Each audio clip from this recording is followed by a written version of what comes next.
Before we begin, let us know where you're listening from. After the story, rate it from 1 to 10.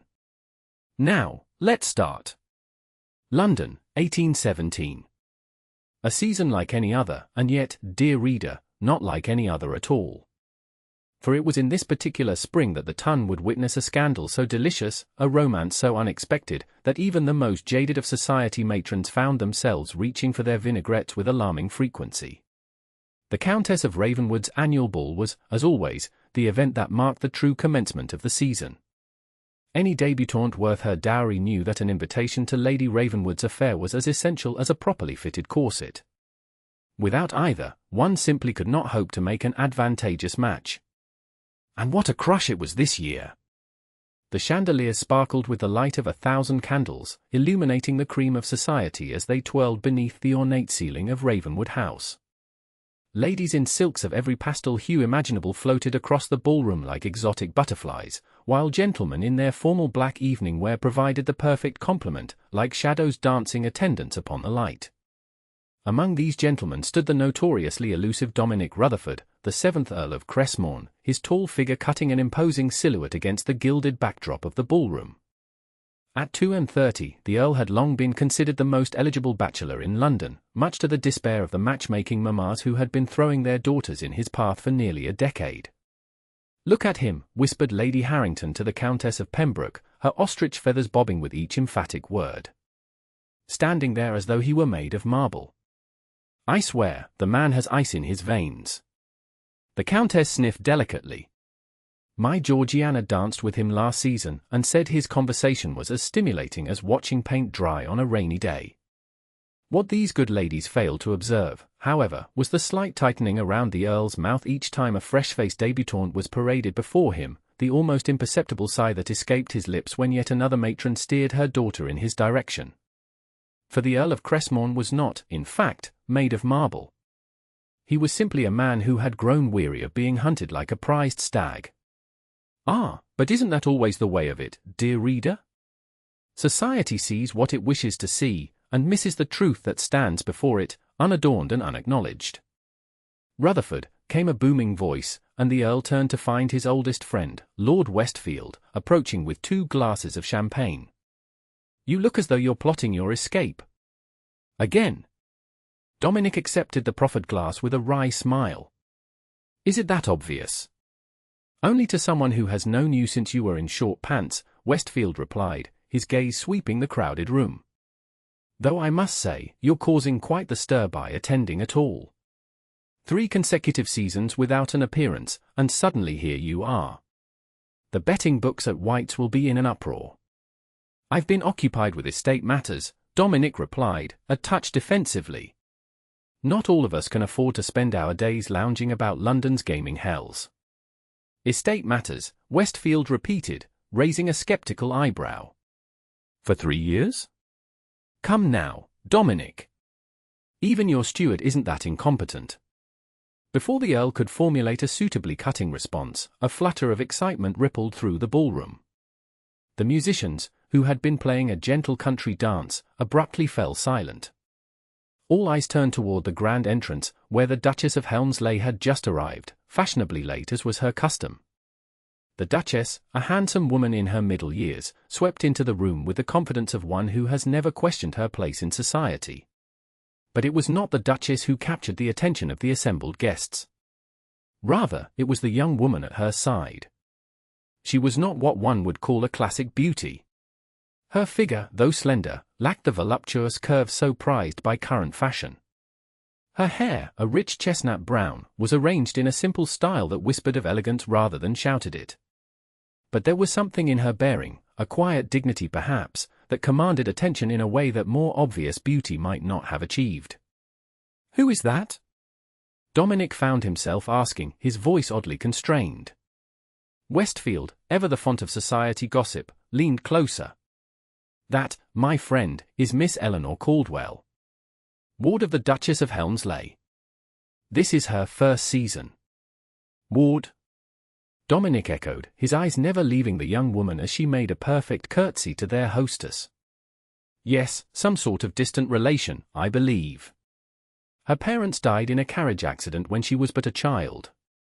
The Duchess took her in. Very charitable of her, considering the girl brought no fortune to speak of. Dominic barely registered his friend's words. There was something about Miss Caldwell that tugged at his memory, though he was certain they had never met. He would have remembered those eyes, large, expressive, and the most unusual shade of grey, like the sea before a storm. "Ah," said Westfield with a knowing chuckle, "I see I've lost you already. Shall I secure an introduction?" Before Dominic could respond, the Duchess of Helmsley's gaze swept across the room and landed squarely upon him. Something flickered across her face, surprise, perhaps, or recognition, and then, to his astonishment, she paled visibly. "I believe," Dominic said slowly, "that the Duchess is about to faint." Indeed, the Duchess swayed alarmingly, and it was only the quick action of her ward that prevented a most unseemly collapse. Miss Caldwell guided the older woman to a nearby settee, her face a picture of concern as she signaled for a footman to bring water. "How extraordinary," Westfield murmured. "The Duchess is known for her iron constitution. I've never seen her so much as blink at the most shocking ondits." Dominic frowned. "Perhaps the heat of the room. Oh, come now. It's practically frigid in here. Lady Ravenwood is notorious for her economy with coal." The commotion had drawn a small crowd, as such things inevitably do. The Duchess, now slightly recovered, was waving away concerned inquiries with forced laughter.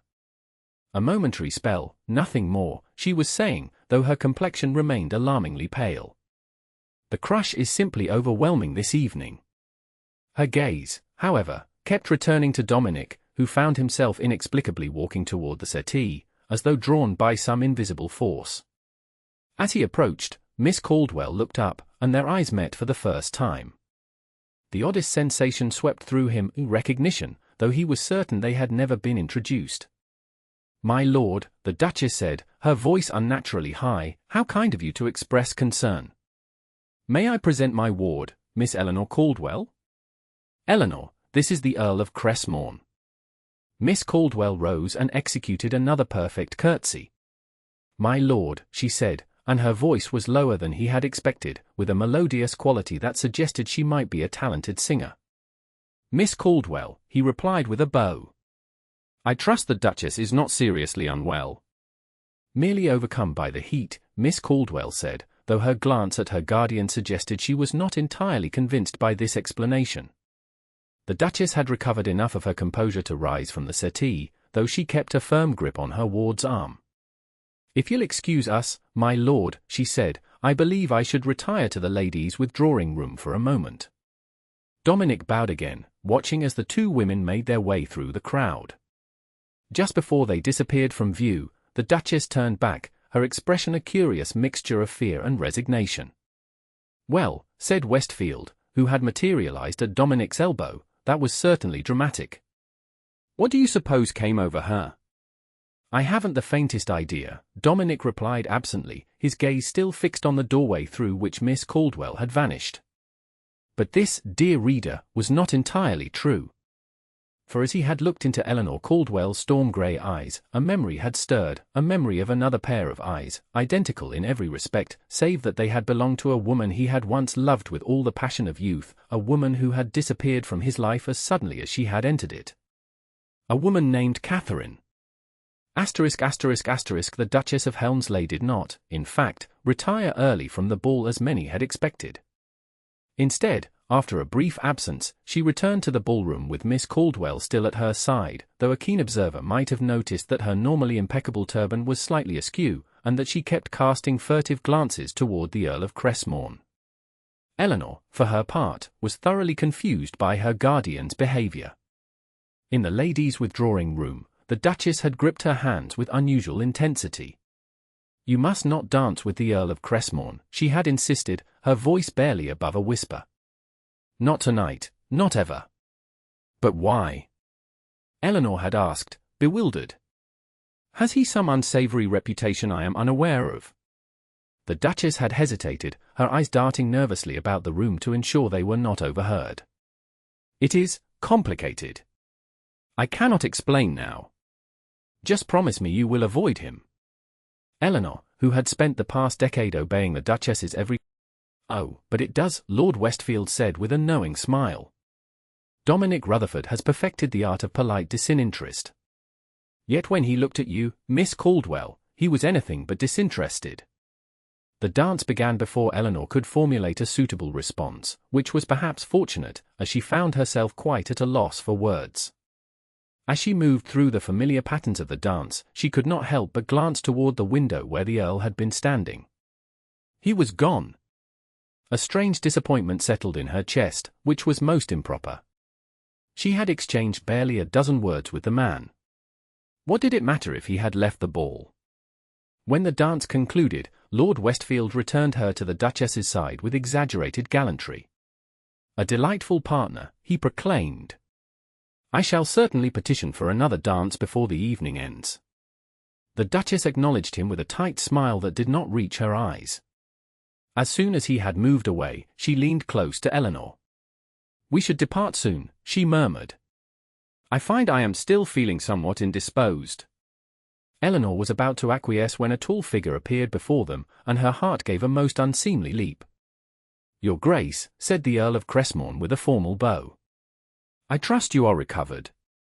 "Quite recovered, thank you," the Duchess replied, her tone noticeably cooler than the occasion warranted. The Earl turned his attention to Eleanor. "Miss Caldwell, I see from the musicians' preparations that they intend to play a waltz next. Might I be so bold as to request the honor?" Eleanor felt the Duchess stiffen beside her. The waltz, while no longer considered scandalous as it had been a decade earlier, was still a dance that implied a certain level of intimacy between partners. For a young lady to waltz with a gentleman to whom she had only just been introduced was pushing the boundaries of propriety. And yet, the thought of being held in the Earl's arms, of moving in perfect harmony across the floor, sent a shiver of anticipation through her that was most unseemly for a well-bred young lady. "I'm afraid," the Duchess began, her voice tight with suppressed emotion, "that Miss Caldwell has not been granted permission to waltz this season." It was a blatant falsehood. The Duchess herself had insisted that Eleanor learn the waltz, declaring that no modern young lady could afford to be ignorant of the dance that had taken society by storm. Something in Eleanor rebelled at this unexplained prohibition. "Actually," she said, meeting the Earl's gaze with a directness that would have shocked the more traditional members of the ton, "I would be delighted to waltz with you, my lord." The Duchess's hand clamped around her wrist like a vice. "Eleanor," she hissed, "I forbid it." Eleanor turned to her guardian, confusion and hurt warring in her expression. "But why?" "You yourself said, 'Not with him,'" the Duchess whispered, her voice barely audible. The Earl, who had been observing this exchange with increasing concern, cleared his throat.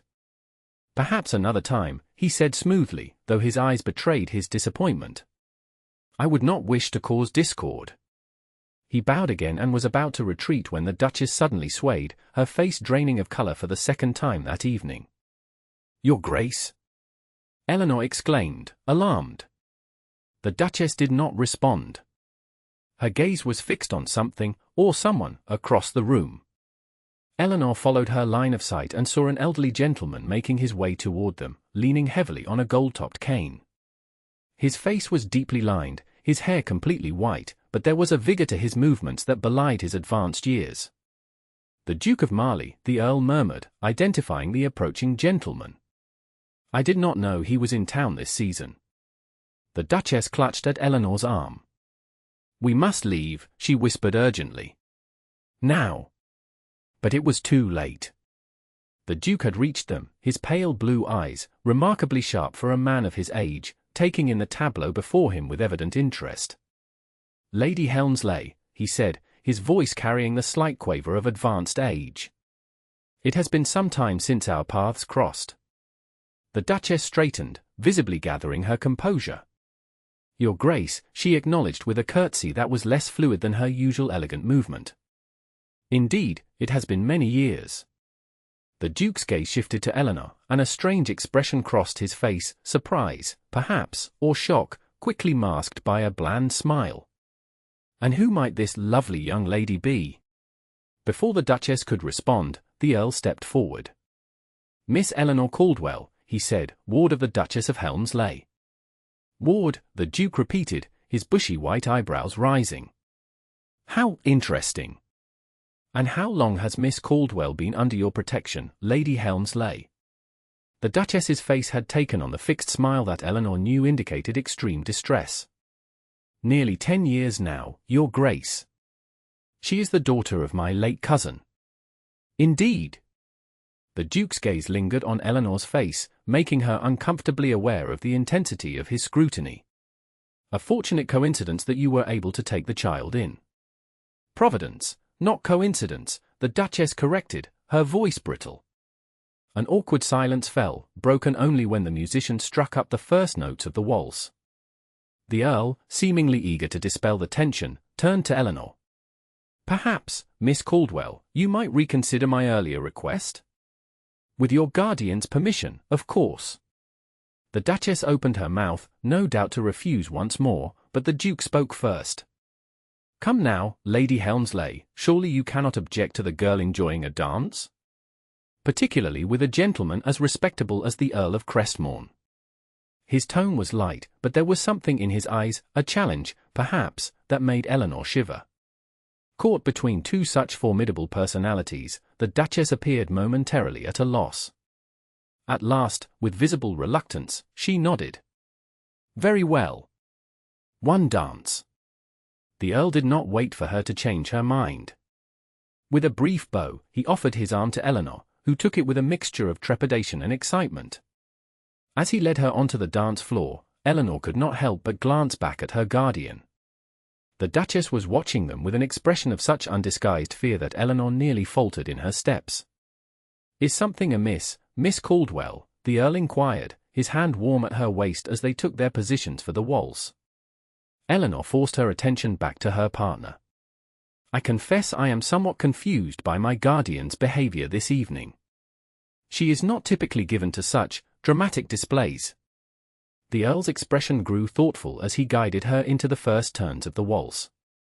"The Duchess and I have had little interaction over the years," he said carefully. "I cannot imagine what might have prompted her reaction."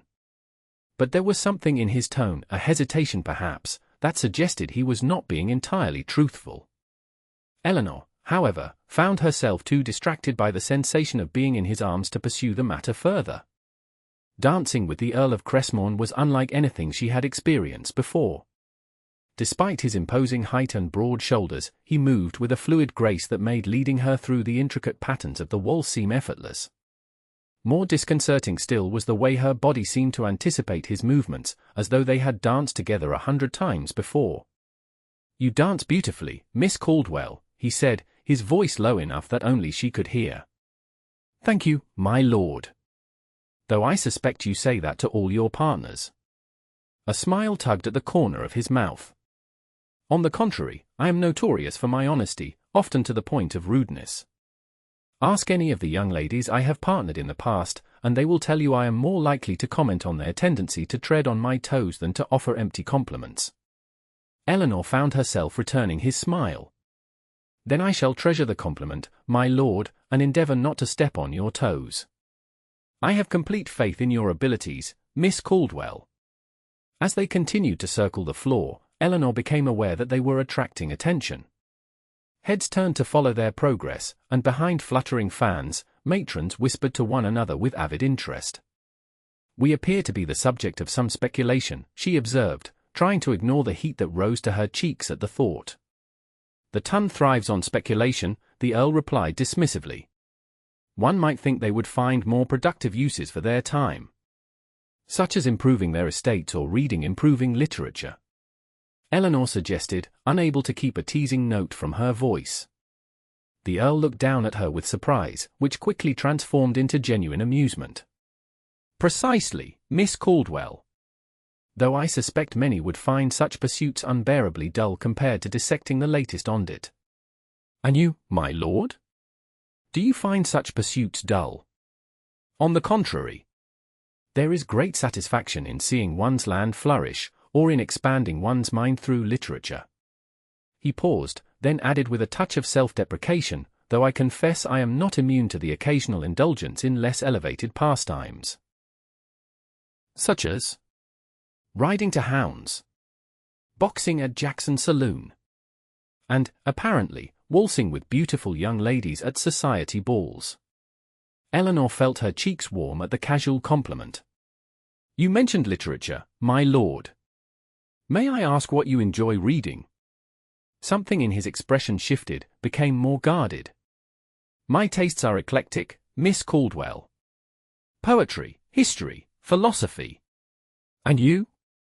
The same, though I have a particular fondness for Shakespeare's sonnets and the works of Mrs. Radcliffe. A genuine smile lit his features. Gothic novels, Miss Caldwell? I would not have guessed. They provide a most satisfying escape from the mundane realities of life, she admitted. Though I would not wish to actually experience the harrowing adventures of her heroines. No mysterious midnight wanderings through ancient castles for you, then? Certainly not. I value my sleep far too highly. Their laughter blended together, drawing even more curious glances from those around them. The Earl of Crestmont, notorious for his reserve, laughing openly with a debutante he had only just met? It was unprecedented. As the waltz drew to a close, Eleanor became aware of a curious reluctance to part from the Earl. Dancing with him felt right, in a way she could not articulate even to herself. He led her back to where the Duchess waited, her expression a study in barely contained anxiety. The Duke of Marley still stood at her side, observing their approach with keen interest. Thank you for the dance, Miss Caldwell, the Earl said formally as he released her hand. It was most enjoyable. Indeed, my lord, Eleanor replied, dropping into a curtsy. You are most kind. The Duchess immediately placed a possessive hand on Eleanor's arm. I believe it is time for us to depart, she announced, her tone brooking no argument. The hour grows late, and Eleanor is unused to such lengthy entertainments. The Earl looked as though he might protest, but after a glance at Eleanor's confused expression, he merely bowed. Of course. Might I call upon you tomorrow, Miss Caldwell? Perhaps you would enjoy a drive in the park. Before Eleanor could respond, the Duchess cut in. I fear we have engagements for the entirety of tomorrow, my lord. Perhaps another time. It was a clear dismissal, and the Earl had no choice but to accept it with as much grace as he could muster. Another time, then, he agreed, though his gaze remained fixed on Eleanor. As the Duchess practically dragged her toward the exit, Eleanor glanced back over her shoulder. The Earl still stood where they had left him, his expression unreadable. Beside him, the Duke of Marley was speaking, gesturing animatedly, but the Earl did not appear to be listening. Just before they passed through the doorway, Eleanor saw the Duke place a hand on the Earl's arm, leaning close to speak directly into his ear. Whatever he said caused the Earl to stiffen, his face draining of color. And then they were in the entrance hall, footmen rushing to fetch their wraps, and Eleanor could see no more. In the carriage, the Duchess maintained a rigid silence, staring out the window into the darkness. It was only when they had turned onto the street that led to Helmsley House that she finally spoke. You will not see the Earl of Crestmont again, she said, her voice quiet but implacable. I forbid it. Eleanor, who had been raised to be respectful and obedient, found herself unexpectedly resistant to this decree. May I ask why? He seems perfectly respectable, and his attentions were most proper. The Duchess turned to her, and in the dim light of the carriage lanterns, Eleanor was shocked to see tears in her guardian's eyes. Please, Eleanor. Trust that I have only your best interests at heart. The Earl he is not a suitable match for you. Match? Eleanor echoed, startled. We danced one waltz, your grace. I hardly think marriage is a consideration at this point. Nevertheless, the Duchess insisted, you must promise me you will avoid him. Eleanor hesitated. There had been something in the Earl's gaze, a connection she could not explain but had felt to her core. To promise never to see him again seemed wrong, somehow. I promise to be guided by your wisdom, she said at last, choosing her words with care.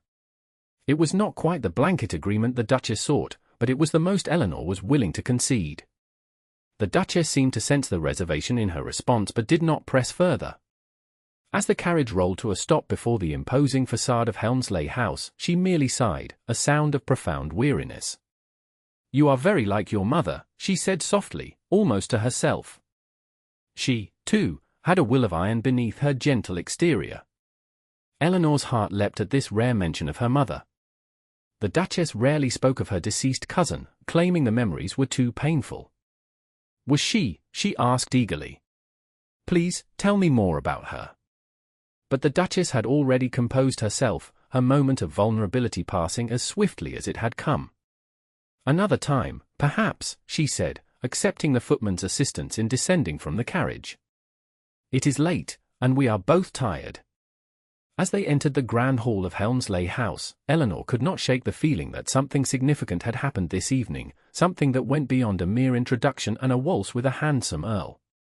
The Duchess's odd behavior, the Duke of Marley's intense scrutiny, and most of all, that strange moment of recognition when she had first met the Earl's gaze. What she did not know, could not know, was that across London, in his austere town house on Grosvenor Square, the Earl of Crestmont was pacing his study, a glass of brandy forgotten in his hand, his mind consumed by a single, impossible thought. For the Duke of Marley's whispered word still echoed in his ears, "That girl is the very image of Catherine at the same age. Most remarkable resemblance I've ever seen. Makes one wonder, doesn't it?" Catherine, who had vanished from his life 11 years ago, leaving nothing but a brief note and a broken heart behind. Catherine, whose storm-grey eyes were identical to those of Miss Eleanor Caldwell. Catherine, who had never mentioned a cousin named Helmsley in all the months of their secret courtship. Outside, the April rain began to fall, a gentle patter against the windows that did nothing to soothe the tumult of his thoughts. The following morning dawned bright and clear, the rain having washed away the ever-present London coal dust and leaving the air unusually fresh. Eleanor, who had passed a restless night plagued by confusing dreams, awoke early and decided to take advantage of the fine weather with a solitary walk in the private garden behind Helmsley House. The garden was her favourite retreat, a formal design of geometric beds softened by an abundance of spring blooms. As she strolled along the gravel paths, her thoughts inevitably returned to the events of the previous evening, and particularly to the Earl of Crestmont. There had been something in his gaze, a warmth and recognition that had stirred feelings she had never experienced before. It was most disconcerting, especially given her guardian's inexplicable opposition to him. "Miss Caldwell." Eleanor started at the sound of her name, turning to find Phillips, the Duchess's personal maid, hurrying down the path toward her. "Her Grace requests your presence in her private sitting-room immediately," the maid said, slightly breathless from her haste. "Is something amiss?" Eleanor asked, a knot of apprehension forming in her stomach. Phillips hesitated, then said, "There is a visitor. His Grace, the Duke of Marley." Eleanor's apprehension deepened. What business could the elderly Duke have with them so early in the morning? And why did his presence seem to cause such distress to her guardian? With a nod of thanks to Phillips, Eleanor made her way back to the house, pausing only long enough to remove her pelisse and ensure her hair was tidy before ascending the stairs to the Duchess's private sitting-room. The door stood slightly ajar, and as she approached, she could hear voices, the Duchess's, tight with strain, and the deeper, quavering tones of the Duke. "You cannot mean to pursue this," the Duchess was saying. "After all these years, what possible purpose would it serve?" "The truth serves its own purpose, madam," the Duke replied, his voice surprisingly firm despite its age-induced tremor. "I have lived too long and seen too much to believe that secrets remain buried forever." Eleanor hesitated, uncertain whether to announce her presence or to retreat until their private conversation concluded. The decision was made for her when the Duchess's lady's maid emerged from another doorway and, spotting her, called out, "Miss Caldwell is here, Your Grace." The voices within the sitting-room fell abruptly silent. After a moment, the Duchess called, "Enter, Eleanor." She pushed open the door to find the Duchess seated rigidly on a delicate settee, her face pale but composed. The Duke of Marley occupied an armchair opposite her, his gnarled hands resting on the head of his cane. Between them, on a low table, sat a silver tea service, apparently untouched. "Ah, Miss Caldwell," the Duke said, making no attempt to rise, a concession to his advanced age that protocol allowed. "How good of you to join us." Eleanor cursed, her gaze darting between the two older people. Your Grace, she acknowledged, then turned to the Duchess. You wish to see me? The Duchess gestured to a chair beside her settee. Sit down, my dear. The Duke has some questions he wishes to ask you. There was a warning in her guardian's eyes that Eleanor could not interpret but which heightened her sense of unease. Nevertheless, she sat as directed, folding her hands in her lap to conceal their slight trembling. Miss Caldwell, the Duke began, his pale blue eyes fixed on her face with disconcerting intensity, I understand you have been the Duchess's ward for nearly 10 years. Yes, Your Grace. Since I was 8 years old. And before that? What do you recall of your early life? The question was unexpected, and Eleanor glanced at the Duchess in confusion. Her guardian's expression remained impassive, but her knuckles were white where she gripped her handkerchief. My parents died in a carriage accident when I was very young, Eleanor said slowly. I have few memories of them. After their deaths, I lived briefly with my mother's sister, but she was in poor health and unable to care for a child. When she, too, passed away, Her Grace kindly took me in. The Duke's bushy eyebrows rose slightly. Your mother's sister, you say? And what was her name? Again, Eleanor looked to the Duchess, but her guardian's gaze was now fixed firmly on the untouched tea service. I believe her name was Margaret, she said uncertainly. Though I always called her Aunt Meg. Margaret, the Duke repeated thoughtfully. And your mother's name was? Anne, Eleanor replied, more confidently this time. Anne Caldwell. The Duke glanced at the Duchess, a skeptical expression crossing his lined face. Anne Caldwell. How convenient. The Duchess finally lifted her gaze, and Eleanor was shocked to see naked fear in her eyes. Your Grace, I must insist that you cease this interrogation. What purpose can it possibly serve except to distress a young woman who has already suffered enough loss in her life? The Duke's expression softened slightly. My dear Lady Helmsley, I have no wish to cause distress. But surely you must see that the resemblance is too remarkable to be mere coincidence. The girl is the very image of Catherine at the same age. Catherine? Eleanor echoed, a strange prickling sensation at the back of her neck. Who is Catherine? The room fell silent, the tension so palpable that Eleanor could almost feel it pressing against her skin. The Duke and Duchess stared at each other, engaged in some silent battle of wills that excluded her entirely. At last, the Duke sighed, a sound of profound weariness. Catherine was my daughter, Miss Caldwell.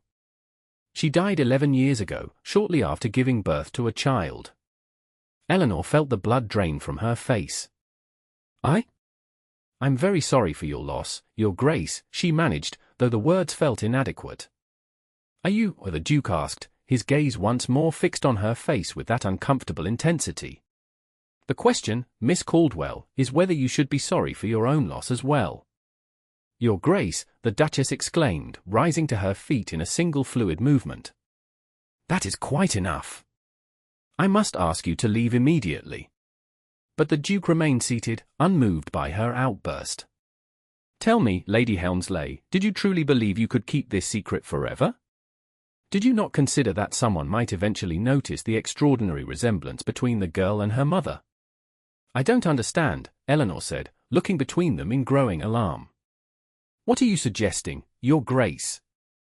Before either of them could respond, the sitting-room door opened, and Phillips appeared once more, her expression apologetic. Forgive the interruption, Your Grace, but the Earl of Crestmont has called and insists upon seeing you. He says it is a matter of the utmost urgency. The Duchess sank back onto the settee, her face now completely drained of colour. The Earl, she whispered. Of course. He would come today. The Duke, far from appearing distressed by this development, actually smiled, a thin, satisfied expression that did nothing to reassure Eleanor. By all means, show the Earl in, he said, nodding to Phillips. I believe his presence will be most illuminating. The maid hesitated, looking to her mistress for confirmation. The Duchess, after a moment of visible internal struggle, nodded once, sharply. Very well. Show him in. As Phillips withdrew, the Duchess turned to Eleanor. Perhaps you should retire to your room, she suggested, her voice strained. This conversation is not one in which you need participate. But the Duke shook his head. On the contrary, Lady Helmsley, I believe Miss Caldwell has more right than any of us to hear what is about to be discussed.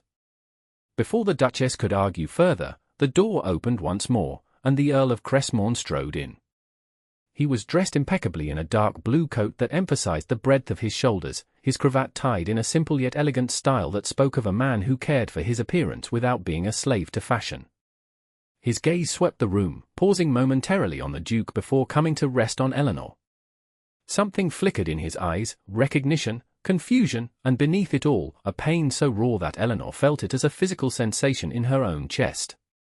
"Your Grace," he said, addressing the Duchess with a formal bow. "I apologize for the intrusion, but I believe we have matters of grave importance to discuss." The Duchess did not invite him to sit.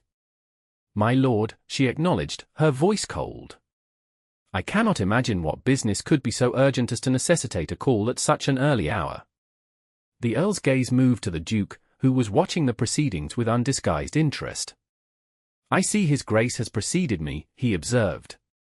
"Perhaps he has already broached the subject that brings me here." "Indeed," the Duke confirmed, gesturing to a vacant chair. "Do sit down, Crestmont. I believe we are about to have a most interesting conversation." The Earl hesitated, then took the offered seat, his posture rigid with tension. "Miss Caldwell," he said, inclining his head in her direction. "I had not expected to find you present." Miss Caldwell was just about to retire to her room, the Duchess interjected swiftly. "No." The word escaped Eleanor before she could consider its impropriety. 3 pairs of eyes turned to her in varying degrees of surprise. "Forgive me," she added more moderately, "but I believe I have a right to remain if the discussion concerns me." The Earl's expression softened almost imperceptibly. "Indeed you do, Miss Caldwell.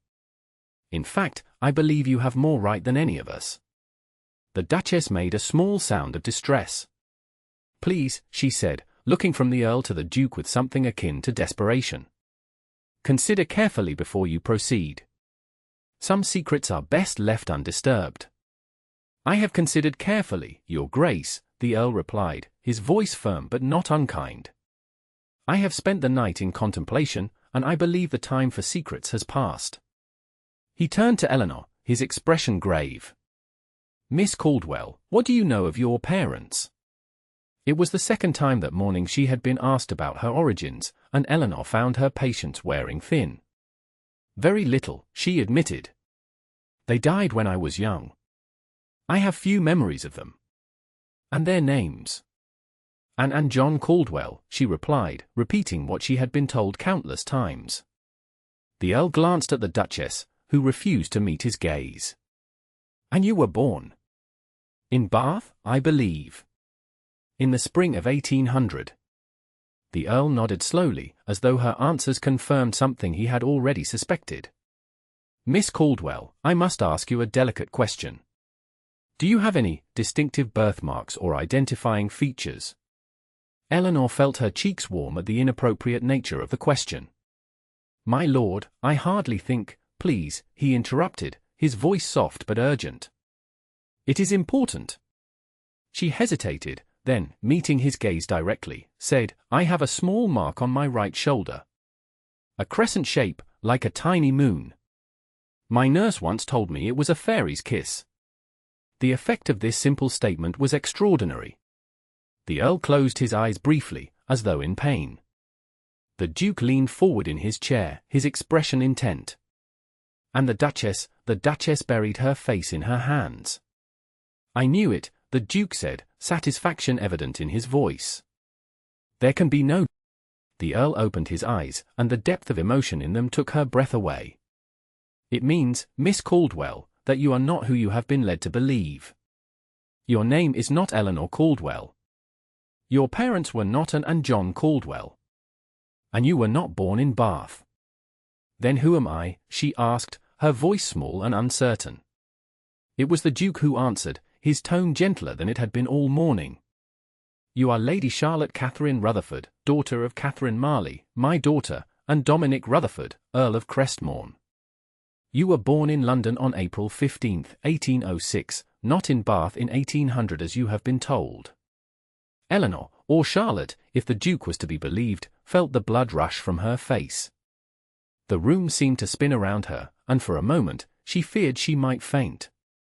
But then a strong hand caught hers, and she looked up to find the Earl, her father, kneeling beside her chair. "Breathe," he instructed softly. "Just breathe." She drew a shaky breath, then another, focusing on the warmth of his hand around hers. "This cannot be true," she said when she could trust her voice. "If you are my father, why have I been raised as the Duchess's ward? Why the deception?" The Earl's expression darkened. "That," he said, turning to face the Duchess, "is a question I would very much like answered myself." The Duchess had recovered her composure, though her face remained pale. "You cannot possibly understand the circumstances," she said, her voice low and tight with emotion. "You have no idea what Catherine faced, what choices she was forced to make." "Then enlighten me," the Earl said, rising to his full height. "Explain to me why my daughter has been raised believing her parents dead, why she has been denied her rightful name and heritage, why I have been denied the knowledge of her existence for 11 years. The raw pain in his voice struck a chord within Eleanor, Charlotte, that resonated with her own confusion and hurt. Whatever the truth might be, it was clear that the Earl had not been complicit in the deception. The Duchess looked away, unable to meet his accusing gaze. "Catherine came to me after she fled London," she said at last. "She was desperate, frightened." She believed what?" the Earl demanded when the Duchess paused. "What possible reason could she have had to disappear without a word, to take my child and vanish as though she had never existed?" "She believed you would take the child from her," the Duchess exclaimed, her composure finally cracking. "She believed your family would never accept a marriage to a woman of no fortune, that they would force you to set her aside but claim the child. She could not bear the thought of losing her baby, so she ran." The Earl stared at her in apparent disbelief. "That is absurd," he said flatly.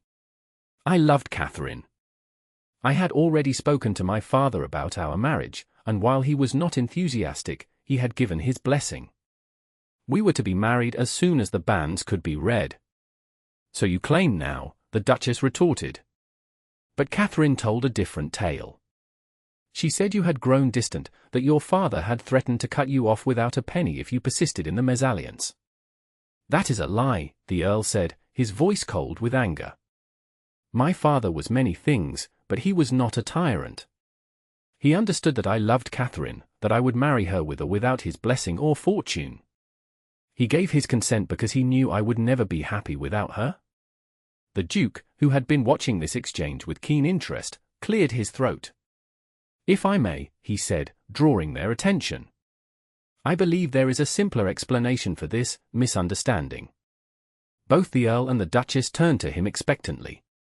"My daughter," the Duke continued, "was prone to flights of fancy, shall we say. Particularly when she was with child. The condition affected her mind in strange ways. She became suspicious, fearful of imagined threats. Her mother was the same before her." The Earl's expression softened at this. "She did become more anxious toward the end," he admitted. "But I attributed it to the natural concerns of impending motherhood. I believe," the Duke said, "that Catherine convinced herself of this threat to her child, and in her distressed state, fled to the one person she believed could protect her, her cousin, Lady Helmsley." All eyes turned to the Duchess, who appeared to shrink under their collective gaze. "She was so certain," she said softly. "So convinced that you would take the baby from her. And then, when she died." Her voice broke. "When she died in childbirth, I promised her I would protect her daughter. I believed I was honoring her wishes." Eleanor, Charlotte, who had been listening to this exchange with growing distress, finally found her voice. "You told me my parents died in a carriage accident," she said, accusation clear in her tone. "You let me believe I was an orphan when my father was alive." The Duchess flinched at the hurt in her ward's voice. "I thought it kinder than the truth, that your mother had died bringing you into the world, and that your father was a man who might take you from the only home you knew.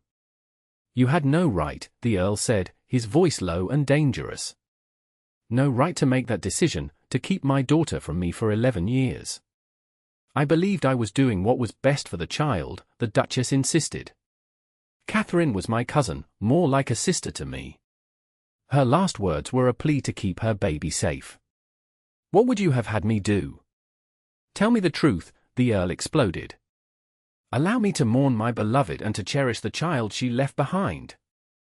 Instead, you let me believe that Catherine had simply abandoned me, that she had never truly loved me. Do you have any idea what that did to me? The raw anguish in his voice silenced the room. Even the Duke, who had been watching the proceedings with something akin to satisfaction, looked away, discomfited by this naked display of emotion. Into this charged silence, Eleanor, Charlotte, spoke, her voice small but steady. Is there any proof of this? Besides the birthmark, I mean. How can I be certain that what you're saying is true? The Earl looked at her, his expression softening. Your eyes, he said simply. They are exactly like your mother's. The first moment I saw you at the ball, I knew there was something familiar about you, though I could not place it. It was only when the Duke pointed out the resemblance that I understood.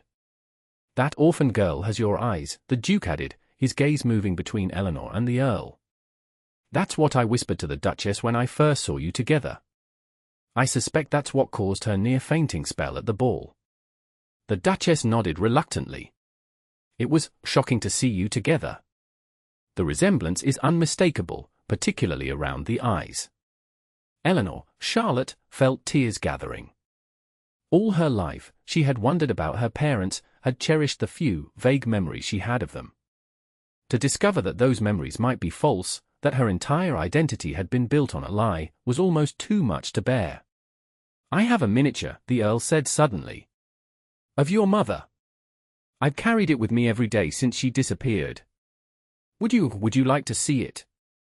Without waiting for a response, he reached into his waistcoat pocket and withdrew a small oval case.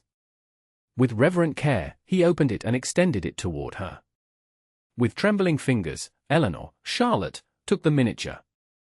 The face that gazed back at her was startlingly familiar, not because she remembered it, but because it was so like her own. The same storm-grey eyes, the same high cheekbones, the same full mouth.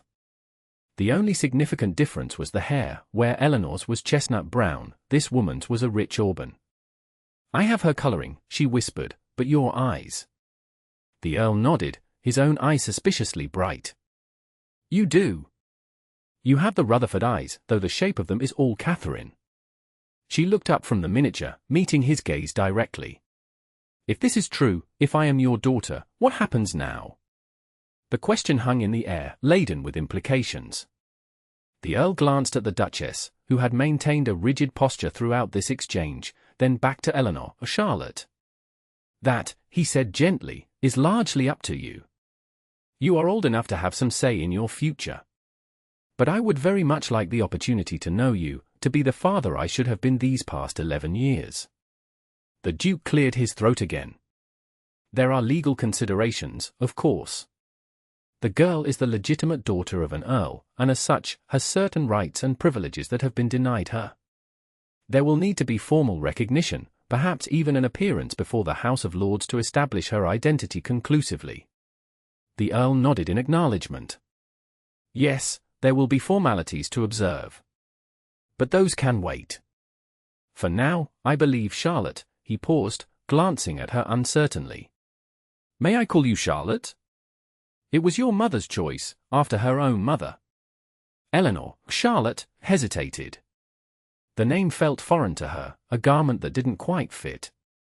I have been Eleanor for as long as I can remember, she said slowly. I'm not sure I can simply become Charlotte overnight. The Duchess hesitated, then nodded. Of course.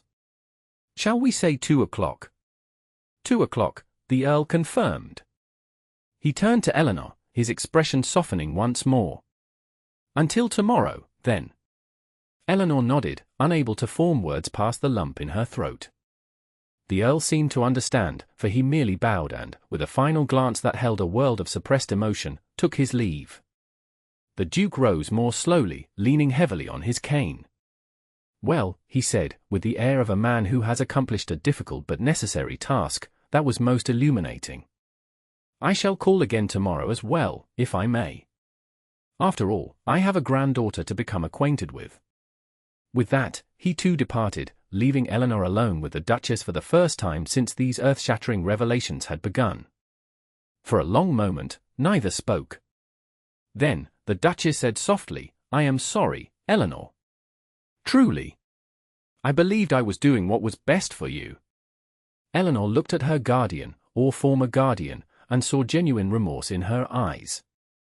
"I understand that you thought you were protecting me," she said carefully. "But I cannot help feeling that you have stolen something precious from me, the chance to know my father, to understand my true heritage." "Yes," the Duchess acknowledged, her voice barely above a whisper. "I see that now. In trying to honor Catherine's last wish, I have caused pain to you both." Eleanor rose, suddenly needing to be alone with her tumultuous thoughts. "If you'll excuse me, I believe I need some time to myself." The Duchess nodded, making no attempt to detain her. As Eleanor reached the door, however, she called after her. "Eleanor." She paused, hand on the doorknob, but did not turn. "Whatever else changes," the Duchess said, "know that I have loved you as my own. That, at least, was never a deception." Eleanor closed her eyes briefly, then nodded once before slipping from the room. In her own chamber, she sat at her dressing table, staring at her reflection with new eyes. The face that gazed back at her was both familiar and foreign, the face of Eleanor Caldwell, but also, apparently, the face of Lady Charlotte Catherine Rutherford, daughter of an earl and a duke's granddaughter. The miniature of her mother lay open beside her, and Eleanor studied it again, noting the similarities and differences between their features. This woman, Catherine, had given her life. And in death, she had inadvertently caused a rift that had kept father and daughter apart for 11 years. "Who am I?" Eleanor whispered to her reflection. "Eleanor or Charlotte? Caldwell or Rutherford? Ward or daughter? Commoner or lady?" The reflection offered no answers, only questions that would take time and patience to resolve. The following weeks passed in a blur of new experiences and adjustments for Eleanor.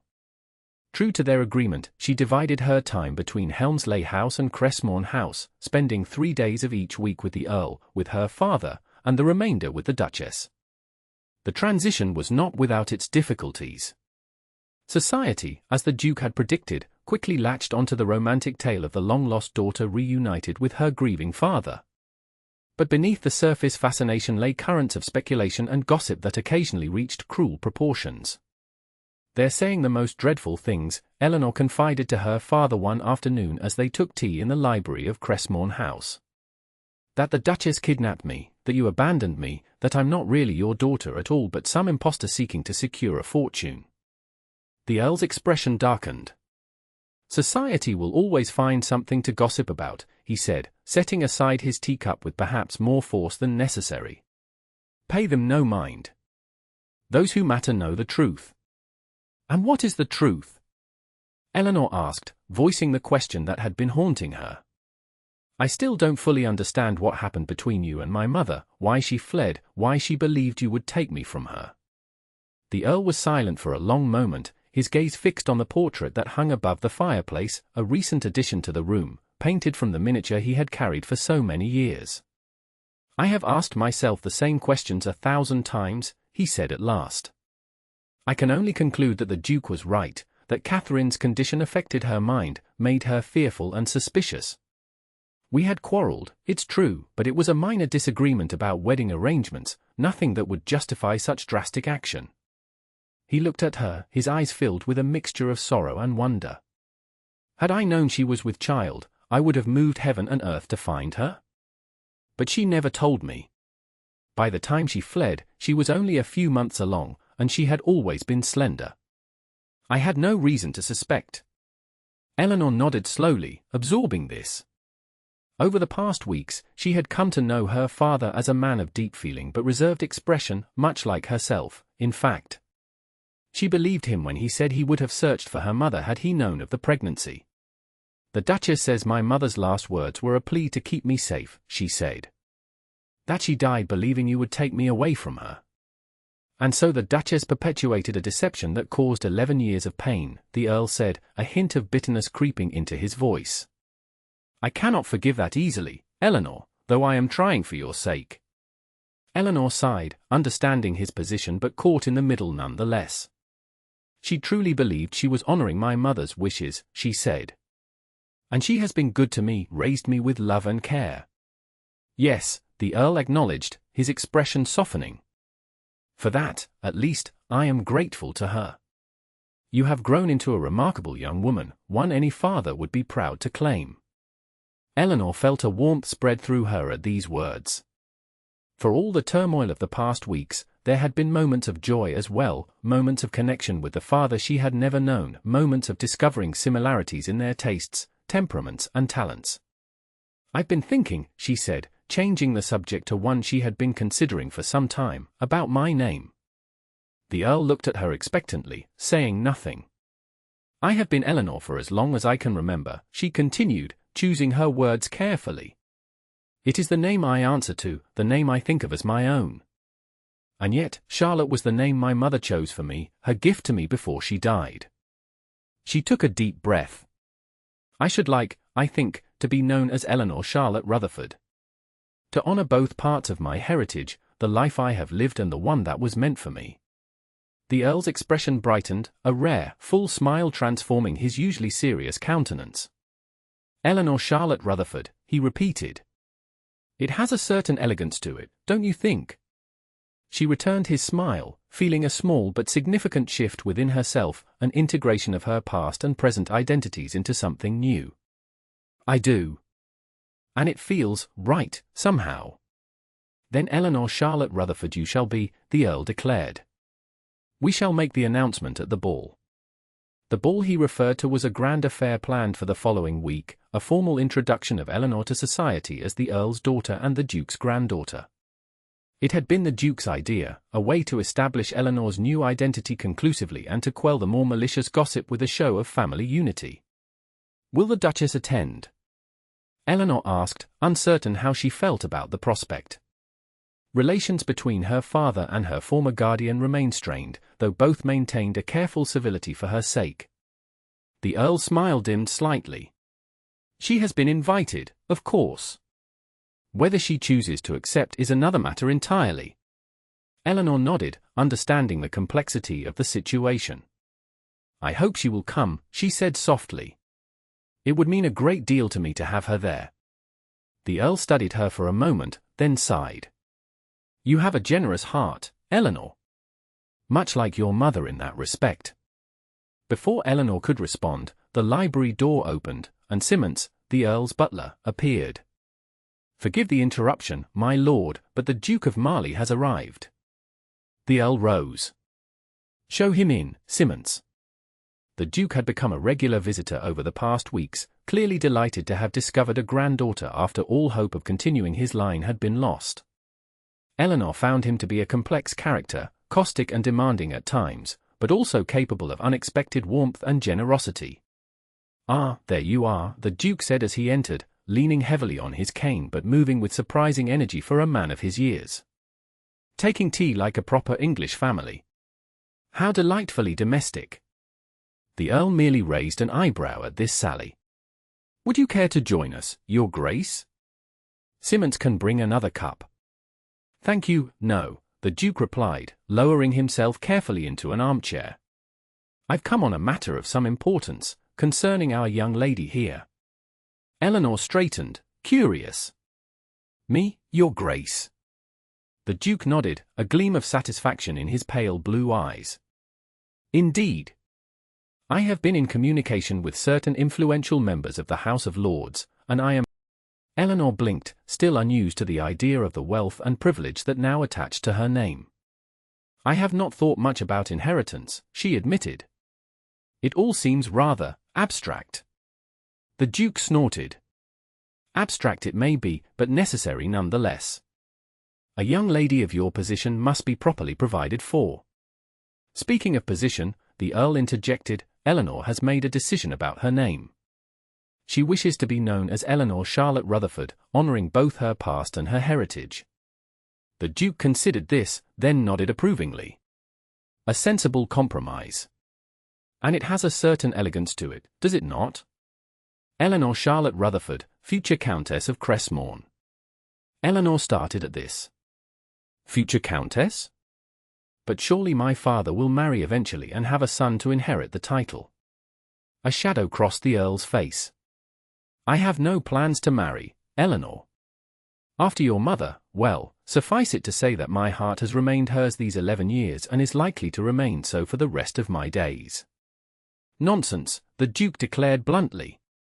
You're a young man still, Crestmont. Barely 33. Plenty of time to find another wife and get yourself an heir. The Earl's expression closed. As I said, I have no plans in that direction. Sensing the tension between the two men, Eleanor quickly changed the subject. Has there been any response from the Duchess regarding the ball? She asked, addressing her question to no one in particular. The Duke harumphed. That woman should consider herself fortunate to be invited at all, after the deception she perpetrated. Father, the Earl said warningly, using the familiar address that had only recently begun to feel natural between them. The Duke subsided, though his expression remained disapproving. No response as yet, he conceded. Though I understand from Lady Jersey that she has been seen in public less frequently of late. Perhaps she finds the gossip too uncomfortable to face. Eleanor felt a pang of concern. She had noticed during her visits to Helmsley House that the Duchess seemed more subdued than usual, often retiring early with complaints of headaches. I shall call on her tomorrow, she decided. It is my turn to stay at Helmsley House in any case. The Earl nodded, though he did not look entirely pleased at the prospect. As you wish. But remember that the modiste is scheduled to conduct a final fitting for your ball gown at 11. I shall remember, Eleanor assured him, touched by his concern for such domestic details. It was one of the ways he demonstrated his care for her, attending to the minutiae of her daily life with a thoroughness that spoke of his determination to be the father he had been denied the opportunity to be for so long. The Duke, apparently satisfied with the business that had brought him, rose with the aid of his cane. Well, I shall leave you to your tea. I have an appointment at White's with Lord Liverpool. The political situation on the continent is most concerning, you know. As the Duke took his leave, Eleanor found herself smiling at the familiar pattern of his departure, always with some mention of his important connections and concerns, a habit that she had come to find rather endearing in its predictability. He grows fond of you, the Earl observed once they were alone again. I have never seen him so animated since before your mother's disappearance. I am growing fond of him as well, Eleanor admitted. He is rather like a prickly old hedgehog, all spines on the outside, but surprisingly warm beneath. The Earl laughed, a sound that still surprised her with its rarity. An apt description. Though I would not recommend sharing that particular observation with him. I shall keep it to myself, Eleanor promised, smiling. These moments of easy companionship with her father were becoming more frequent, each one a small victory against the years of separation that still cast their shadow. Later that evening, as Eleanor prepared for bed in her new chambers at Crestmont House, rooms that had been hastily redecorated to suit a young lady rather than the guest quarters they had previously been, she found herself reflecting on the strange twists of fate that had brought her to this point. Had she not attended the Countess of Ravenwood's ball, had the Duke of Marley not been present, had the Earl not recognized the resemblance between her eyes and her mother's, how different her life might have been. She might have continued indefinitely as Eleanor Caldwell, ward of the Duchess of Helmsley, never knowing her true parentage, never finding the father who had been mourning her mother all these years. The thought was sobering. As she climbed into the elegant four-poster bed, far grander than the one she had slept in at Helmsley House, Eleanor felt a rush of gratitude for the truth, however complicated and painful it had been to discover. Eleanor Charlotte Rutherford, she whispered to herself, testing the sound of her new name in the darkness. It felt right, a name that honored all the parts of her story, the known and the unknown, the past and the future. With that thought, she drifted into sleep, unaware that across London, in the quiet of her private chambers, the Duchess of Helmsley was composing a letter that would add yet another layer to the complex tapestry of Eleanor's identity. The Duchess's letter arrived the following morning, delivered by her personal footman while Eleanor was breakfasting with her father in the morning room of Crestmont House. The Earl, noting the familiar crest pressed into the sealing wax, frowned slightly but handed the missive to Eleanor without comment. "It is addressed to us both," Eleanor observed, breaking the seal. "How curious." As she unfolded the letter and began to read, her expression changed from curiosity to confusion, and finally to shock. "Oh," she said softly, her hand trembling slightly. "Oh, I see." "What is it?" the Earl asked, concern evident in his voice. "Has something happened?" Eleanor looked up, her eyes wide. "The Duchess, she has decided to leave London. She departs for her estate in Cornwall tomorrow morning." The Earl's frown deepened. "Without seeing you?" "Without saying goodbye." "She says it is for the best," Eleanor replied, returning her attention to the letter. "That her presence in London is a reminder of pain for all concerned, and that she believes a period of absence will allow wounds to heal more readily." She continued reading, then gasped. "She has included a packet of letters. Letters from my mother, written during her pregnancy and in the days after my birth. She says she has kept them all these years, unable to part with them but equally unable to share them, as they contained confirmations of her deception." The Earl set down his coffee cup with deliberate care. "May I see?" Eleanor handed him the Duchess's letter, then opened the smaller packet that had been enclosed with it. Inside were perhaps a dozen letters, written in a delicate, flowing hand on paper that had yellowed slightly with age. With trembling fingers, she unfolded the topmost letter and began to read. "Dearest cousin," it began, "I have arrived safely in Bath and have taken rooms under the name Mrs. Caldwell, as we discussed. No one here knows me, and I am confident that I shall remain undiscovered until after the child is born." Eleanor looked up, meeting her father's gaze across the table. "She planned it from the beginning," she said softly. "The deception, the false name, all of it." The Earl's expression was unreadable as he finished the Duchess's letter. "So it would seem," he said at last, his voice carefully controlled. "The Duchess claims she tried to persuade Catherine to tell me about the child, but that your mother was convinced I would take you from her once you were born." "But why?" Eleanor asked, the question that had haunted her for weeks. "What made her so certain you would do such a thing?" The Earl was silent for a long moment, his gaze distant. "I don't know," he said finally. "We quarreled, as I told you, about wedding arrangements. My mother had passed away the year before, and traditionally, we would have observed a full year of mourning before holding a wedding. But Catherine was eager to marry without delay, and I suggested we wait the full year, out of respect for my mother's memory." He sighed, running a hand through his hair in a gesture that Eleanor had come to recognize as a sign of distress. "She was upset, naturally. She thought I was looking for an excuse to delay our marriage indefinitely. We parted that evening without resolving the matter, and when I called at her home the next day to make amends, she was gone. Left a note saying only that she had reconsidered and could not marry me after all."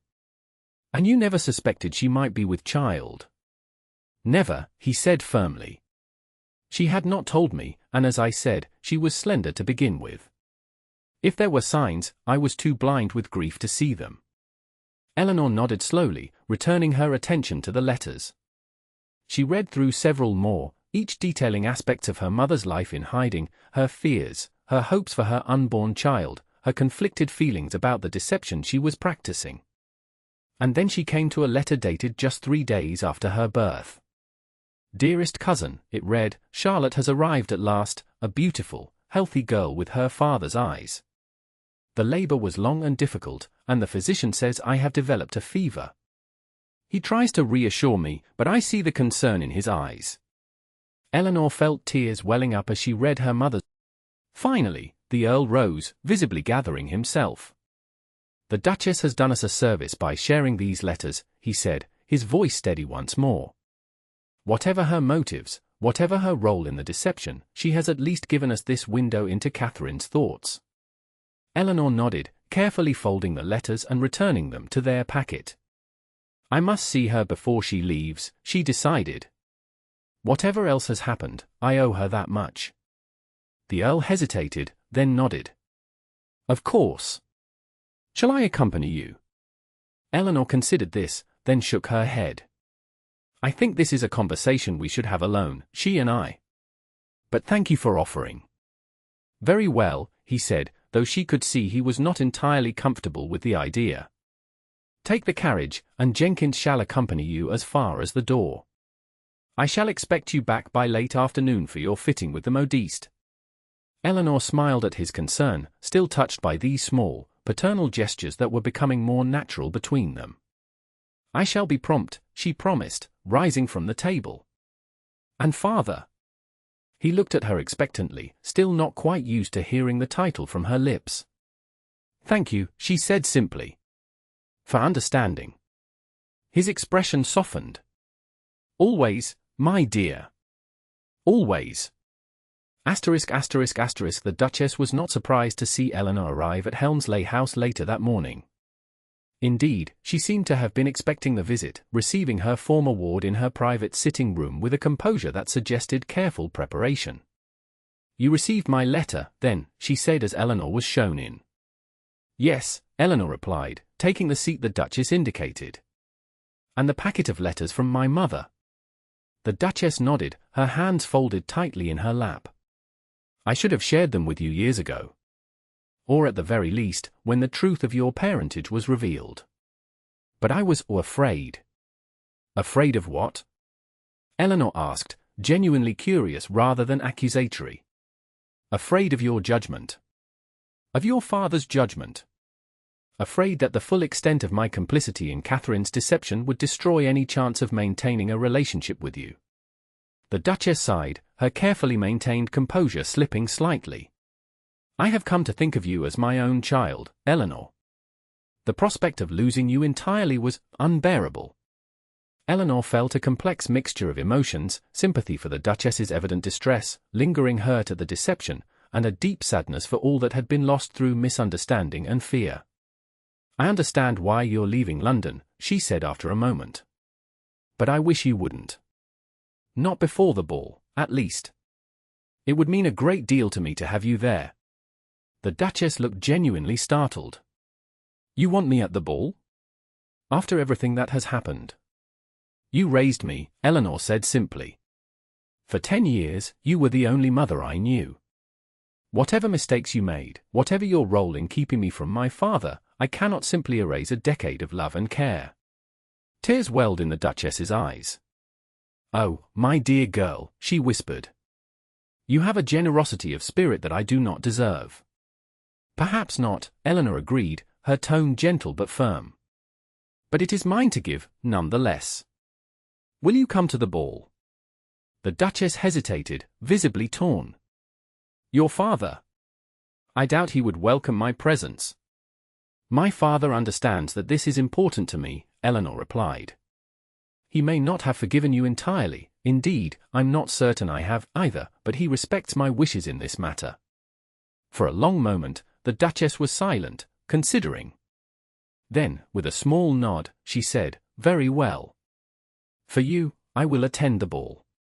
But afterward, I think my plan to retire to Cornwall for a time is still wise. Distance and time may help to heal wounds that are still too raw. Eleanor nodded, relieved. Thank you. It means a great deal to me. There is one more thing, the Duchess said, rising and crossing to a small writing desk in the corner of the room. She unlocked a drawer and withdrew a small package wrapped in silk. This was Catherine's. She asked me to give it to you when you were old enough to understand its significance. Eleanor accepted the package, unwrapping it carefully to reveal a small jewelry case. Inside, nestled on a bed of velvet, lay a gold locket on a fine chain. Open it, the Duchess urged softly. With careful fingers, Eleanor worked the tiny clasp. The locket sprang open to reveal 2 miniature portraits, one of a beautiful young woman with auburn hair and storm-grey eyes, the other of a handsome young man whose features were unmistakably those of her father in his youth. She commissioned these before she discovered she was with child, the Duchess explained. A gift for your father, to be presented on their wedding day. When she decided to flee, she took them with her, unable to part with his image despite her fears. Eleanor felt tears well up as she gazed at the tiny portraits, her parents as they had been in the bloom of youth and love, before tragedy and misunderstanding tore them apart. She kept his portrait, she whispered. Even after everything, she kept him close to her heart. She loved him until the end, the Duchess confirmed softly. Her last words, after extracting my promise to keep you safe, were his name. Eleanor closed the locket carefully, cradling it in her palm. Thank you for keeping this for me, she said, her voice thick with emotion. It is beyond price. The Duchess nodded, her own eyes bright with unshed tears. I have kept many things from you, Eleanor. This, at least, I can give you as it was meant to be given, a token of your mother's love, not just for you, but for the man who gave you life. As Eleanor rose to take her leave, the Duchess suddenly moved forward and embraced her, an uncharacteristic display of emotion from a woman who typically maintained strict propriety. I am sorry, she whispered against Eleanor's hair. So very sorry for all the pain my choices have caused. Eleanor returned the embrace, feeling the older woman's shoulders shake with suppressed sobs. I know, she said simply. I know you are.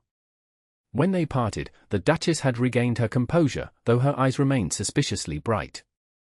Until the ball, then, she said, smoothing her skirts with hands that trembled slightly. Until the ball, Eleanor confirmed, the locket clutched tightly in her hand as she took her leave.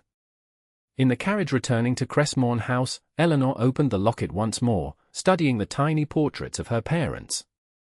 They had loved each other, whatever else had happened.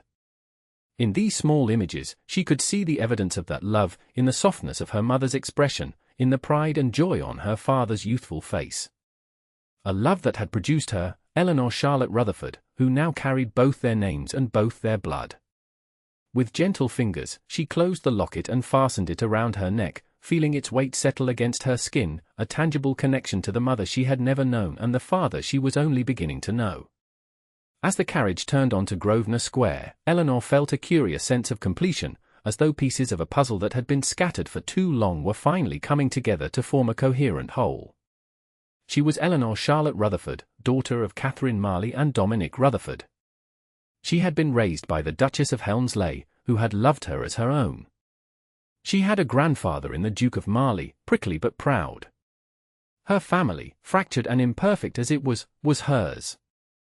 And as the carriage drew to a halt before the imposing facade of Crestmont House, Eleanor felt, for perhaps the first time since the revelations began, that she was truly coming home. The night of the ball arrived with all the anticipation and anxiety one might expect from such a momentous occasion. Crestmont House had been transformed for the event, its normally austere elegance softened by masses of spring flowers, hundreds of beeswax candles in crystal chandeliers, and an army of footmen in the Earl's livery standing ready to attend to the guests' every need. In her chambers, Eleanor sat before her dressing table as her new lady's maid put the finishing touches to her coiffure. The gown she wore had been specially commissioned for the occasion, a confection of pale blue silk that made her eyes appear almost silver in certain lights. Around her neck, visible above the modest neckline of her gown, hung the locket containing her parents' portraits. It had not left her person since the Duchess had given it to her, a talisman of sorts against the uncertainty of her new position. "You look beautiful, miss," her maid said as she stepped back to admire her handiwork. "Or should I say, my lady?" Eleanor smiled at the correction. "Thank you, Morris. And yes, it is my lady now, though I confess I'm still becoming accustomed to it myself." A soft knock at the door heralded the arrival of the Earl, who entered at Eleanor's invitation. He was resplendent in formal evening attire, his dark blue coat a perfect complement to her gown, a coordination that had been carefully planned by the modiste.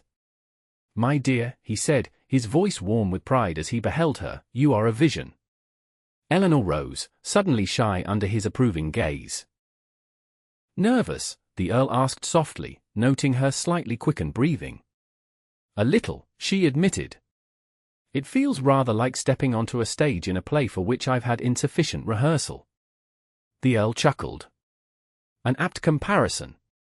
But remember, my dear, that you are not alone in this performance. I shall be beside you throughout, as will your grandfather. And the Duchess? Eleanor asked, unable to keep a note of anxiety from her voice. Though the Duchess had promised to attend, Eleanor had not seen her since their conversation at Helmsley House.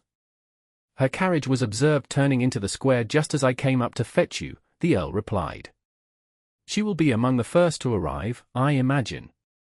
True to his prediction, the Duchess of Helmsley was announced moments after they had taken their positions in the receiving line. She entered with characteristic dignity, her gown of deep plum satin lending her an air of regal authority. Your Grace, the Earl said formally, bowing over her extended hand. Thank you for honoring us with your presence this evening. The Duchess inclined her head, her expression carefully neutral. My lord. It is a pleasure to be included in such a significant occasion. Her gaze moved to Eleanor, softening visibly. My dear, you look radiant. Thank you, Your Grace, Eleanor replied, the formal address feeling strange after so many years of more intimate terms. I am so pleased you could attend. The Duchess noticed the locket around Eleanor's neck, and a fleeting expression of emotion crossed her face. She would be proud, she said softly, her voice pitched for Eleanor's ears alone. So very proud of the young woman you have become. Before Eleanor could respond, the next guests were being announced, and the Duchess moved on, disappearing into the ballroom where the Duke of Marley was already holding court near the refreshment table. For the next hour, Eleanor stood beside her father, greeting a seemingly endless stream of guests, some familiar from her previous season as Miss Caldwell, others new acquaintances eager to meet the suddenly elevated daughter of the Earl. She accepted their congratulations and well-wishes with as much grace as she could muster, though she detected more than one veiled barb beneath the honeyed words of certain matrons. Lady Jersey seems quite put out, she murmured to her father during a brief lull in arrivals. I believe she is displeased that she did not uncover my true identity herself, given her reputation as the foremost purveyor of gossip in the ton. The Earl's lips twitched in suppressed amusement. Lady Jersey is displeased whenever a juicy ondit circulates without her being its originator. Pay her no mind. Her favor can be as capricious as the wind. At last, the receiving line ended, and the Earl escorted Eleanor into the ballroom, where the assembled guests parted to create a path for them. At the far end of the room, standing on a small dais, the Duke of Marley awaited them, his expression one of undisguised satisfaction. My lords, ladies, and gentlemen, the Earl announced, his voice carrying easily across the now silent room, it gives me the greatest pleasure to present to you my daughter, Lady Eleanor Charlotte Rutherford. A murmur ran through the crowd, followed by polite applause.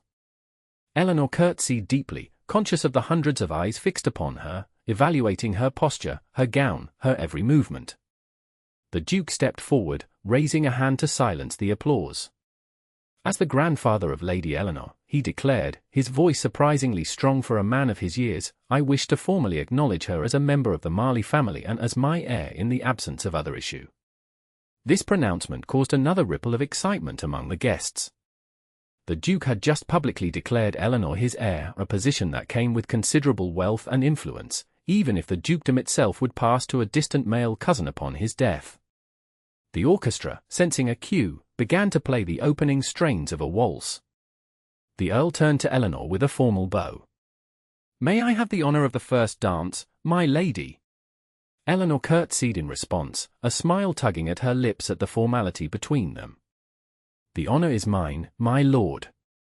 As they took their positions on the dance floor, the rest of the company watching with avid interest, Eleanor felt a curious sense of déjà vu, a memory of their first waltz at the Countess of Ravenwood's ball, when neither had known the truth of their connection. You are doing splendidly, the Earl murmured as he guided her through the opening steps of the waltz. Every inch the lady you were born to be. I had an excellent example in the Duchess, Eleanor replied, unable to resist glancing toward where her former guardian stood, engaged in conversation with several other matrons. Whatever else, she raised me to comport myself with dignity. The Earl's expression tightened slightly at the mention of the Duchess, but he merely nodded. Yes, she did. And for that, at least, I am grateful to her. As the waltz continued, other couples began to join them on the dance floor. Eleanor caught sight of Lord Westfield partnering a pretty blonde debutante, his expression animated as he bent to whisper something in her ear. He caught Eleanor's eye and winked, a gesture of friendly acknowledgement that made her smile. When the dance concluded, Eleanor found herself surrounded by gentlemen eager to secure a place on her dance card.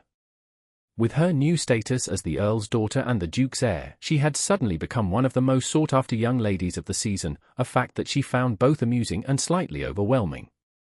"Lady Eleanor," came a familiar voice, and she turned to find Lord Westfield bowing before her. "Might I claim the honor of the next dance?" Eleanor smiled warmly at her father's friend, who had been unfailingly kind throughout the upheaval of the past weeks. "Of course, my lord. I would be delighted." As they took their places for a country dance, Lord Westfield regarded her with a mixture of admiration and friendly teasing. "You appear to have adapted remarkably well to your new circumstances, my lady. One would hardly know you've only been an earl's daughter for a few weeks." "I've had excellent guidance," Eleanor replied, executing a perfect turn as the dance required. "And perhaps being an earl's daughter was always in my blood, merely waiting to be discovered." Lord Westfield laughed. "Well said. Blood will tell, as they say. And speaking of blood, your father seems in better spirits than I've seen him in years. You've worked a transformation in him, my lady." Eleanor glanced across the room to where the Earl stood in conversation with several gentlemen, his posture more relaxed than was his usual wont.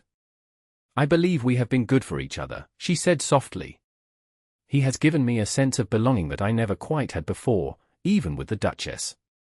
"And you have given him hope," Lord Westfield replied, his tone uncharacteristically serious. "After your mother disappeared, he became a different man, withdrawn, serious, completely devoted to his estates and responsibilities but finding no joy in them. Since you came into his life, I've seen glimpses of the Dominic I knew in our youth." The dance separated them briefly, and when they came together again, Eleanor asked, "Did you know my mother well?" Lord Westfield's expression softened. "I did. She was a remarkable woman, intelligent, spirited, with a laugh that could make even the sourest of disposition smile. You have her eyes, you know, though your manner is more like your father's, thoughtful, observant." "Everyone says I have her eyes," Eleanor mused.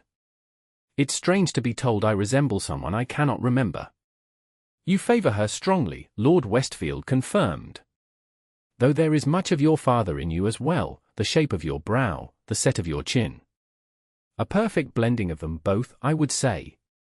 As the dance concluded, Lord Westfield escorted her to where the Duchess stood near one of the tall windows overlooking the garden.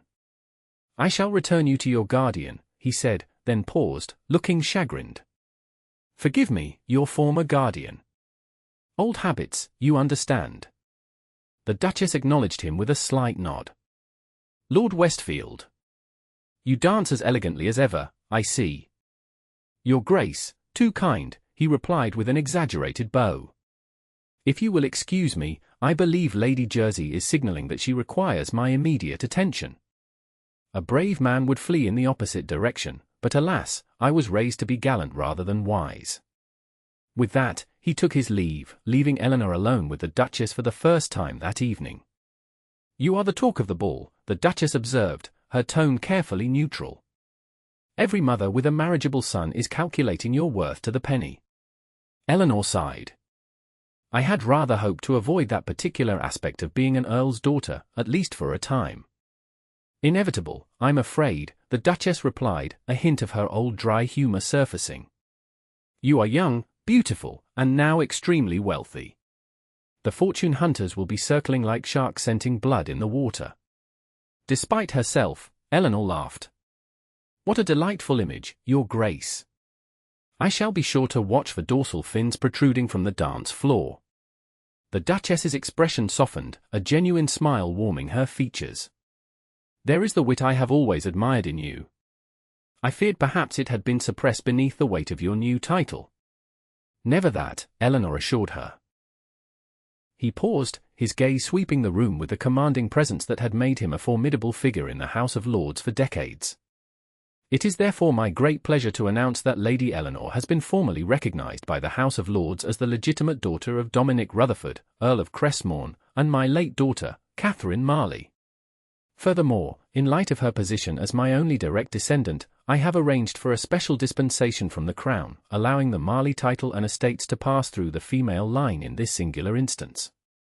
A collective gasp swept through the assembly. What the Duke was announcing was nearly unprecedented, a special act of Parliament that would allow Eleanor to inherit not just his fortune but his title as well, making her a duchess in her own right upon his death.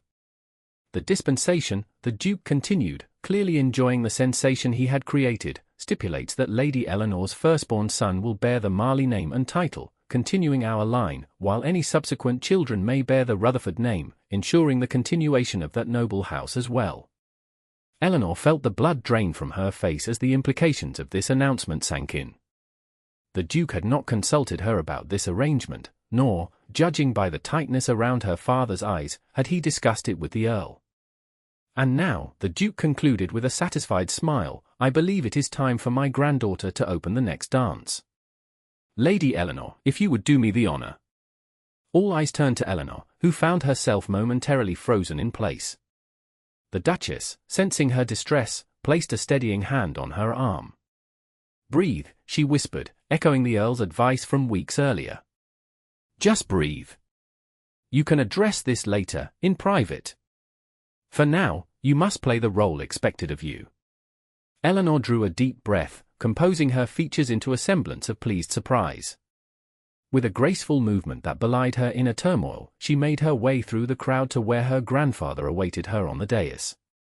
"Your Grace," she said, dropping into a perfect curtsy. "You overwhelm me with your generosity." The Duke beamed, clearly interpreting her words as gratitude rather than the mild rebuke they were intended to be.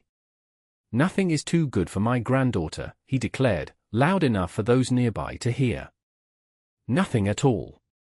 As the orchestra struck up another waltz, Eleanor found herself partnered with her father, who guided her onto the dance floor with a firm hand at her waist. "Did you know?" she asked quietly as they began to move through the steps of the dance. Not until moments before he made the announcement, the Earl replied, his voice equally low. "I would have prevented it had I known. This puts you in an impossible position, Eleanor. The burden of two ancient houses on your shoulders, and the expectations that come with them." "I did not ask for this," she said, unable to keep a note of distress from her voice. "I have only just begun to adjust to being your daughter. I am not prepared to be a duchess as well." "I know," the Earl soothed, his hand tightening slightly at her waist in a gesture of support. "And we shall address it, I promise you. But not tonight. Tonight, we must present a united front to society. Tomorrow, we shall have a frank discussion with your grandfather about his presumption in arranging this without consulting either of us." Eleanor nodded, grateful for his understanding and support. As they continued to waltz, she gradually became aware that despite the shock of the Duke's announcement, there was a small, quiet part of her that felt validated. After years of believing herself to be an orphan of no particular consequence, she had discovered not only that she was the daughter of an earl but now that she would one day be a duchess in her own right, one of the highest-ranking women in England. It was a dizzying thought, and one that she would need time to fully comprehend. But for now, as she moved through the familiar patterns of the waltz in her father's capable hands, Eleanor allowed herself to simply be present in the moment, to be Eleanor Charlotte Rutherford, acknowledged daughter of the Earl of Crestmont, granddaughter of the Duke of Marley, and a young woman on the cusp of a future brighter and more complex than she could ever have imagined. The ball continued late into the night, a glittering success by any measure. Eleanor danced until her feet ached, conversed until her throat was dry, and smiled until her cheeks hurt.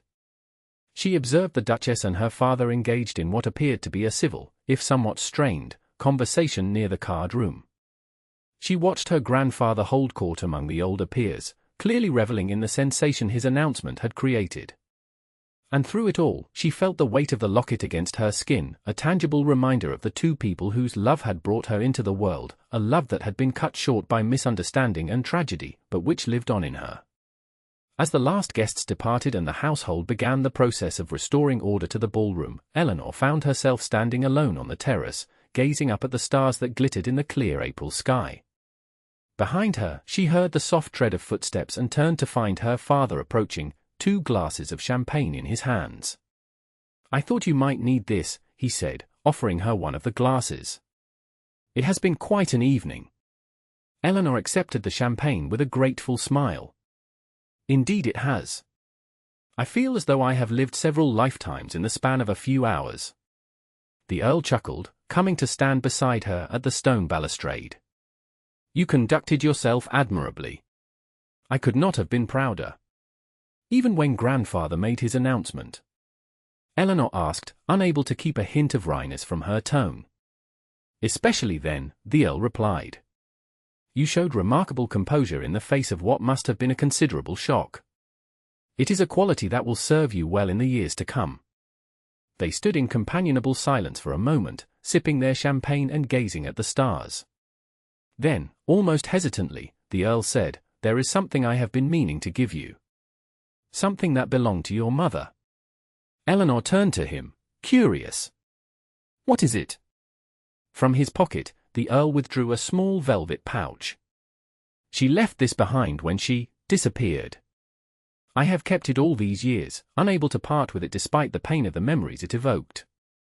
With careful fingers, Eleanor opened the pouch, tipping its contents into her palm. A ring lay there, a delicate band of gold topped with a single, perfect sapphire surrounded by tiny diamonds. It was her engagement ring, the Earl explained softly. I had it made specially for her, to match her eyes. She left it on her dressing table with a note telling me she could not marry me. Eleanor looked up at him, seeing the old pain in his eyes despite the years that had passed. And now you want me to have it? The Earl nodded. It should have been hers to wear all her life. In lieu of that, I would like it to be yours, a tangible connection to the mother you never knew, and to the love that created you. Deeply moved, Eleanor slipped the ring onto her right hand, where it fit as though it had been made for her. Thank you, she said simply, words inadequate to express the emotions welling within her. The Earl smiled, a genuine, unguarded expression that transformed his usually serious features. It suits you, he observed. As does the locket. You carry pieces of both of us with you now. As I always will, Eleanor promised, impulsively leaning up to kiss his cheek, a gesture of affection that still felt new and slightly awkward between them, but no less sincere for that. Inside the house, a clock struck 3, its chimes carrying through the open terrace doors. The Earl glanced back toward the illuminated windows, where servants could be seen moving about, extinguishing candles and returning furniture to its proper place. It grows late, he observed. And tomorrow promises to be a day of interesting conversations with your grandfather. Eleanor smiled ruefully. Indeed. I suspect he will be quite resistant to any suggestion that he might have overstepped. Undoubtedly, the Earl agreed. But we shall face him together, as father and daughter should. As they turned to re-enter the house, Eleanor paused, her hand on her father's arm. Thank you, she said softly. For everything. The Earl covered her hand with his own, his expression solemn. It is I who should thank you, Eleanor. You have brought light back into a life that had grown dark with bitterness and regret. You are the greatest gift your mother could have left me, even if I had to wait 11 years to receive it. Together, they walked back into Crestmont House, father and daughter, bound by blood and by the love of a woman who had left them both too soon but who lived on in the daughter who carried her eyes and her heart. And as Eleanor prepared for bed that night, the events of the evening replaying in her mind, she found herself touching the locket at her throat and the ring on her finger, tangible connections to the parents whose love had given her life. Whatever challenges lay ahead, whatever complexities came with her new position in society, she would face them with the strength that came from knowing who she was and where she belonged. She was Eleanor Charlotte Rutherford, daughter of Catherine Marley and Dominic Rutherford. She had been found, recognized, and claimed. And in that knowledge, there was a peace that transcended all the upheavals of the past weeks, a sense of coming home that went beyond walls and titles to the very essence of belonging. With that thought to comfort her, Eleanor drifted into sleep, the starlight streaming through her window bathing her face in a gentle glow, as though her